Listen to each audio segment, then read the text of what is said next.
We're going to really focus on what happens to metabolism in exercise. I think this is one of the students' usually favorite lectures because a lot of this is somewhat relatable. We start to tie in all that idea of using glycolysis, using the Krebs cycle and electron transport chain, and how that's used to create energy, and then how that energy is then used to help us perform. In this lesson, we'll have several objectives throughout the chapter. First, the student is going to need to be able to determine which substrates and where that substrate came from is used during different exercise methods. We're going to talk about the idea of an oxygen deficit, and students need to know the mechanisms of how we pay that oxygen deficit back. Next, we're going to talk about lactate and lactate threshold and talk about what it means. And then the last thing is you'll need to know the ways that we measure energy expenditure and what they mean. So first we'll start out with metabolic substrates for rest and exercise. So the substrate utilization is going to be dependent heavily on both the intensity and duration of exercise. Indeed, this is going to be the main factor for picking whether we're utilizing more carbohydrates or more fats. Right? So if you remember from the previous lecture, we can use anaerobic processes. Anaerobic process defined as don't require oxygen for the creation of ATP. So some of these include free ATP stores, creatine phosphate, and using glucose going through glycolysis alone. You'll note that no proteins or lipids can be used in the anaerobic production of ATP. In aerobic, this is again requiring oxygen as the final electron acceptor in the electron transport chain for the production of ATP. It's great because it produces a lot of ATP, much more than anaerobic. However, the limitation is we have to have sufficient oxygen to keep it going. With aerobic, we're going to primarily use carbohydrates and triglycerides. Remember, both of them can feed in carbohydrates through glycolysis ending in pyruvate. Pyruvate converted into acetyl-CoA, which can be fed into the TCA cycle, and triglycerides, which can be broken into free fatty acids, and glycerol. Glycerol then can be converted to sugar similar to glucose and fed through glycolysis, and we can use those free fatty acids where we chop the fatty acid into 2 carbon segments, and then those are converted into acetyl-CoA. So one question that I pose here is, when are we not using aerobic metabolism? Right? So I want you to think about this before we start talking about the production and which exercises use them, because you're probably familiar with that aspect, but I think this is an interesting critical thinking question. The answer is, when are we not using aerobic metabolism? Is never, right? If you are not breathing and not using oxygen, then you are dead.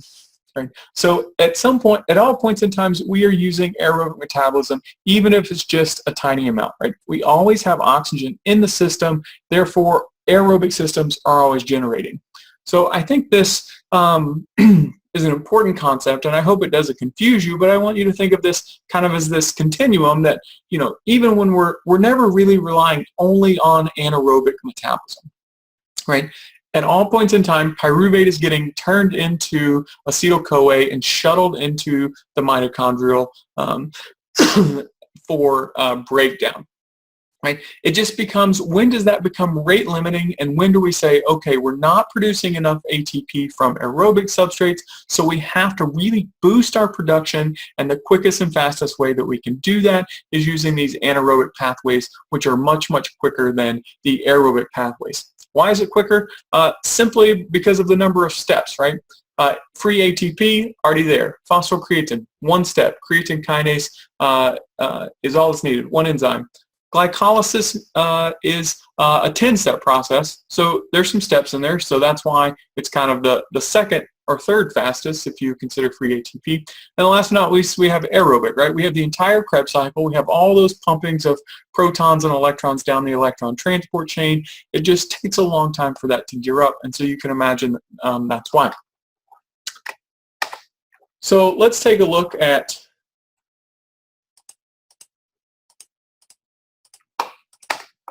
the bioenergetic pathways for short-term, high-intensity exercise. Right? In general, when we say intense exercise, we mean this is all up for as long as you can go, and we'll talk about this as we move forward, but we'll highlight really early on. So early on in high-intense, short-duration exercise, ATP comes predominantly from our anaerobic pathways. Again, it's the fastest way to produce ATP, right? And we can break that down even further, that within the first few seconds, so about 1 to 5 seconds, we use the phosphocreatine system primarily to generate ATP. As that duration extends from about 5 to 45 seconds, we're using both phosphocreatine system, and glycolysis becomes much more predominant. And then above 45 seconds, a combination of anaerobic and aerobic. I'll make another point here that I'll reiterate a lot during lab is, at all points in time, all three systems are going to be active during exercise. So even at really high intense exercise, we're going to have some oxygen available, making ATP. Even in the longest duration, slowest moving parts, we still have the phosphocreatine system that can contribute. Even if it's tiny, tiny amounts, they're all three going to contribute to ATP production. So I think this figure really shows this as we kind of look at the events, so percent aerobic and percent anaerobic metabolism, right? So from 1 to 3 seconds or 5 seconds according to your book, we rely almost exclusively on anaerobic. I hate this, right? So this is about 99% anaerobic, 1% aerobic, right? I just told you, we're using all three systems all at once, right? So go ahead, cross that out in this figure and know that it's 1% here, tiny amount of aerobic. We still have oxygen available. We're still feeding the electron transport chain and moving it. We just can't generate it fast enough. As the duration of the exercise increases, again here to 10 seconds, you'll see the percent of anaerobic metabolism goes down, and then therefore we're picking that up by aerobic. And here on the other side is kind of putting in some of the some different exercises or activities or competitions that are using these. So for example, doing a 1 rep max or a power lifting here, doing a diving, which is going to take a very short amount of time. Football here, each play lasts about 4 to 6 seconds for most of them. Maybe a little longer if you're running a deep pass play or something, but most of them are pretty short, less than 10 seconds. And then as we start to creep up, again, we can have 30 seconds. And again, the percent of anaerobic is going to decrease to where at a roughly around 2 minutes, we start to see it's about a 50-50 split.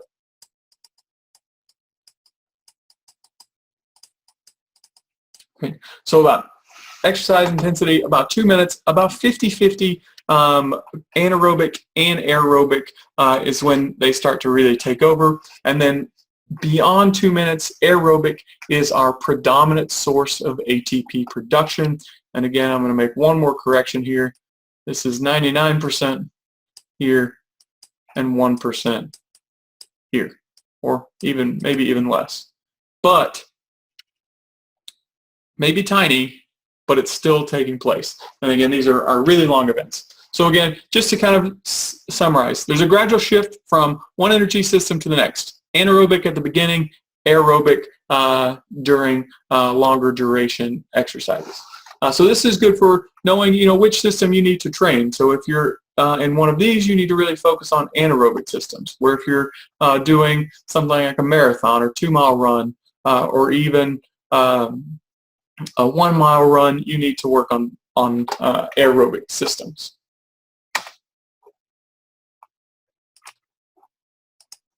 Okay, so let's look at then how we utilize these anaerobic systems going from rest to exercise. So what happens at the beginning of exercise? So the first part that I'll make here is that one of the core concepts of exercise physiology is that our metabolic supply always equals our metabolic demand. In other words, when we are going to try to go out and run, we have the ability to generate the amount of ATP for the speed that we are trying to run, right? And that's illustrated by these two figures here. So for example, you get on the treadmill and the treadmill's running 7 miles an hour. This is a pretty brisk jog here, for those of you who aren't familiar with what 7 miles per hour feels like. And if we look at figure B, the amount of ATP required to run 7 miles is the amount of ATP, 7 miles per hour is the amount of ATP that we are able to generate. So we go from this low level instantly to the amount of ATP required to run 7 miles per hour. And again, most of you guys can think that, right? So if you wanted to go from a standstill to a sprint, yeah, it takes a few strides or whatever to get going. But if you've watched the 100-meter dash, or you've seen that they get up to full speed really quickly, right? There is no this like lag and delay, no waiting for metabolism to catch up. We're able to generate that amount of ATP to make that movement really fast and do it. So for this, we reach this metabolic supply and demand really quickly. But what we really talk about is during lower intensity exercises, so submaximal exercises, we are able to meet most of our demand. This would be for an exercise that's more than 30 seconds long, and in general, more than 2 minutes long. So if you'll go back, anything over 2 minutes is going to be 50-50 or more on the aerobic side. Right, so here we're talking about time in a couple of minutes. Again, as you start to run, this purple line says the amount of ATP we're producing, whereas here is the amount of oxygen we're consuming. If you remember from the last lecture, when I say oxygen being consumed, I mean that's being the final electron acceptor in the electron transport chain and is ultimately disappearing, and we can measure that, and we'll discuss how that is at the end of this lecture. Also, if you're in lab, you're not only hearing about this, but actually seeing and being part of the measurement as a subject and having your own VO2 measured. Right. So again, we're able to meet our ATP requirement. However, you'll see that the oxygen consumption here in this green line, which is directly related to the amount of ATP created from aerobic metabolism. That's what we're measuring here. So we can just write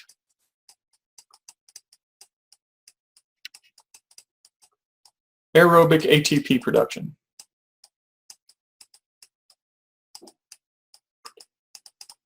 On this side. Okay. So if we look at the amount of ATP produced, you'll notice that it takes us a little while in order for our ATP to become ATP demand to be met by oxygen. In fact, when we do this, we call this steady state oxygen consumption, and usually lasts about 2 to 3 minutes. Right? So how then are we filling in this ATP gap? Right? We're not making enough aerobically. So of course, if we're not making enough aerobically, this is then coming from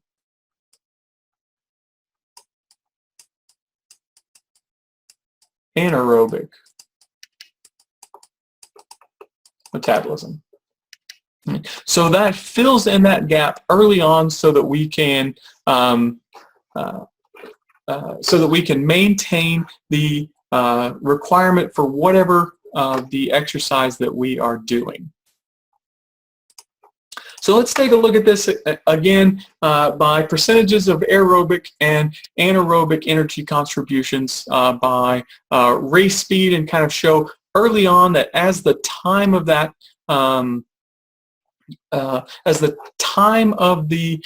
exercise, or in this case competition, lasts, that we see the shift. So it's looking at kind of the start every 10 seconds or so. They'll say, what's the contribution, right? So early on, the first race that they talk about is the 200-meter race.